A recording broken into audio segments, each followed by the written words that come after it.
So, yeah, I mean, I think, you know, you better get some good life insurance. I know I have, and none of us are ever going to commit suicide, right, Greg? Never. If I'm floating face down the swimming pool, please don't believe any note that says I felt terrible and had to go. Don't buy it, please. Okay, I'm putting that down on the record right now. Me too. I've never held a knife to my own throat ever. So, you know, please, I want to put that right on the record. I'm glad we got a moment to do that. As in terms of saying, yeah, I told you so, I think it is worthwhile because it gives credibility to the material that we did put on before. I should note that I'm a lucky guy in one way. You might not see me on US TV except, you know, bless you, Alex, especially on Valentine's Day, then kiss you. But I do have the world's largest news network behind me, putting me on a prime time BBC television. Now, do understand that BBC, when I got the documents from inside the IMF, and now we do see Greece on fire. There's a chapter in Vulture's Picnic called The Generalissimo of Globalization, where I actually have these documents from inside the IMF, World Bank. And because of my position in journalism in Europe, I was actually able to confront personally the Director General of the World Trade Organization and put these inside confidential documents and cables in front of him. That was his opportunity to say, oh, it's all made up, it's a bunch of conspiracy junk. He verified everything. He tried to talk away their meaning, but he verified everything, that I had all the documents I had. When you see Greece on fire, I saw those documents. I also spoke to the inventor of the euro, Bob Mundell, and who said, you know, basically is saying this was in the plan. The idea was he wanted to end, he wanted to make sure that there was a sell-off of all the government properties in Greece, etc. You have to set a fire if you're going to have a fire sale. He thought that this is the best thing that's ever happened. These guys, this was the purpose of the euro. He said he was very upset, he told me, that democracies get to kind of vote on their fiscal and monetary, have fiscal and monetary control. He wanted to create a mechanism, the euro, which would make elected parliaments and congresses and presidents subservient to an economic formula. And the economic formula is called the 3% rule there. There's a German word which I can't pronounce that they use. But that was the purpose, was to basically create something that would replace democracy. In fact, by the way, I spoke with, you know, because of my position, I get to meet all these heads of state, etc. And I've met with Carlo Monti, the new prime minister of Italy, the new chief of Italy. And Monti, you know, has not been elected. He's just a banker. That's, you know, you don't get to choose anymore. They call him a technocrat. I mean, even The Economist says it's good to not have countries run themselves. We, the technocrats, will run it now. And as you said years ago when you got to meet, you know, with the head of the organization, the World Trade Organization, they admitted this is how we were going to take over. But then they're the ones that sold the fraudulent debt and got the governments to sign on. They're the ones that actually have most of the debt. And so they do this Svengali judo move where they're set up as our bosses, even though they're the progenitors of it. It's insane. Yeah. Well, in fact, in the case of like Greece, I call it a crime scene. In particular, the Greek government, to stay within the euro, both the so-called socialists and the so-called conservatives there had cut a private deal with Goldman Sachs to hide their true deficits. And this is true most of the countries, but this was particularly done with Goldman Sachs and had to do with trading euros into yen and dollars and back.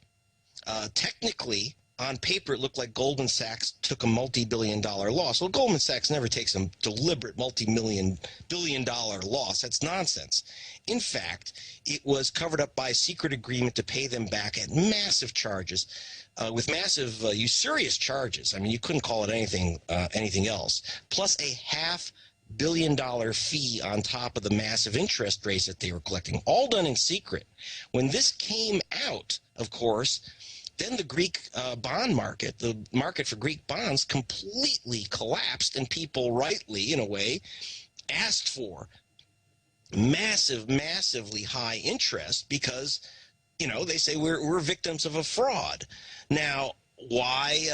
Someone asked me, actually one of the band members from, if you remember, Dire Straits, asked me, well, how come they weren't arrested? Well, the United States, the Securities Exchange Commission is supposed to arrest the government of Greece, because after all, it was a conspiracy between two governments and Goldman Sachs.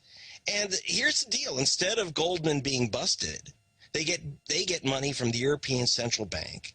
They get totally bailed out. They get fees for handling the bailout, and then their guys take over the country and they buy up the assets of the country, the shipping, the beaches. Wars.com. Speaking of austerity, the globalists want their post-industrial world. Over 90% of the debt owed in Greece, Ireland, Iceland, it's all come out in the news, is not owed by the people. Their traitorous government officials, formerly servants, signed on to Goldman Sachs, JP Morgan, and others' derivatives fraud, and are saying the people have to prop up the too big to fail. But that was a few years ago when they signed on to those deals. We forget now, and the media tells us it's our debt. Yeah, because we signed on to their too big to fail to prop them up, so the very bankers that did this can lecture us all day. The globalist deindustrialization program, the post-industrial world they want, so we're all poor under their control, is working quite nicely. The Europeans are starting to wake up, though, to the fact that in Iceland, Ireland, Greece, and other areas, over 90% of the debt, again, is derivatives that they don't owe. They're just being signed onto it. And now the Greeks are revolting, saying you're raising our taxes, cutting our benefits to pay foreign banks. And here it is. The bank runs in Greece will soon be followed by bank runs in other European nations. The economic collapse wrote, and I hope that's not the case, but we're already seeing some of that happening in Italy, because all of these countries have signed on to the globalist fraud machine. Here's another one. Greeks withdraw nearly $1 billion from local banks. Giant lines, because the rumors are they're going to devalue the currency and go off of the euro. Here's another. Italian bank shaken as economic slump deepens. The bankers have got them just where they want them, unless they wake up and say no. Here's another one out of Bloomberg. Euro economy to sink as Spain, Italy re-enter recession. They never left the recession. They're in a globalist depression. Areas of Spain have got 35% unemployment. They're telling us our economy's great. Those of us living in the real world know it's not. Again, how much BS are we going to swallow? Here's a London Telegraph. Greece is on the brink of collapse. It's all right there. Rodney, the deal is agreed, and the plan for Greece to cut its debt to 120% of GDP by 2020, compared with the current 160%. Can that really be done? No. When this crisis started, Greece was at 120%, that is to say, national debt, GDP. Over 100% is unrepayable, and that's the situation in the USA. If you add in the austerity measures, it goes up to 170%, and then after 8 years, it comes down to another unrepayable level, which is 120%. The plain fact of the matter is these are manipulations to justify the banking occupation of Greece. The Greece people should revolt, because they are being smashed into the ground, their sovereignty is being destroyed, their property assets are being sold off, they're being put into poverty and debt peonage, not just for the rest of their lives, but for their children and their grandchildren's lives. The whole thing is a fraud.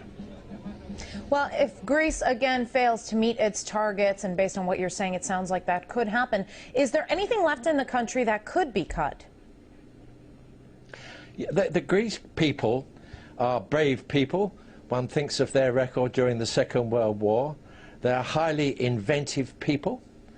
All that they need, in fact, is a new policy. That policy must start by controlling the banks, which create money out of nothing, put it at compound interest, and do not put it into the real economy, and in particular to the spreading of the real economy.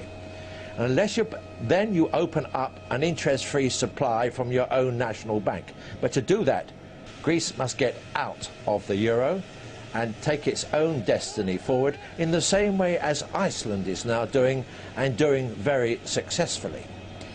The Dutch finance minister has demanded the establishment of a permanent troika office in Athens to ensure Greece fulfills its obligations. How democratic is this suggestion? This is an office of the financial fascists. These are the local Nazi implementers. They are the sign that Greece has been occupied, colonialized, and sacrificed for something which is not going to work in any case. The office should be kicked out for starters. Well, the EU is kind of seen by many as taking on a sort of parental role when it comes to Greece, writing off part of its debt, giving more money in exchange for promises that Athens will do what its creditors say. Tell me very quickly, why is the bloc so keen to hold on to such a shiftless member? I didn't hear all the question, but the fact of the matter is that the IMF, the EU and the European Central Bank are trying to preserve the situation in Greece, to uphold a crumbling system which is now completely out of control, which is increasing debt all the way around the world, which is not taking account of the fact that jobs are being destroyed by technological shifts, which takes no account of the manipulations, the fraudulent manipulations which come from the uses of computers, for example. One way or another, they are desperate to maintain the situation because they have a belief that it is fair, efficient and just. They also think it will come back into balance. It is not fair, it is certainly not efficient, it is not just, and it is not coming back into balance. So you're really seeing part of an overall downward turn, which is going to go on for the next 10, 15 or 20 years. Thank you. That was political analyst Rodney Shakespeare from London.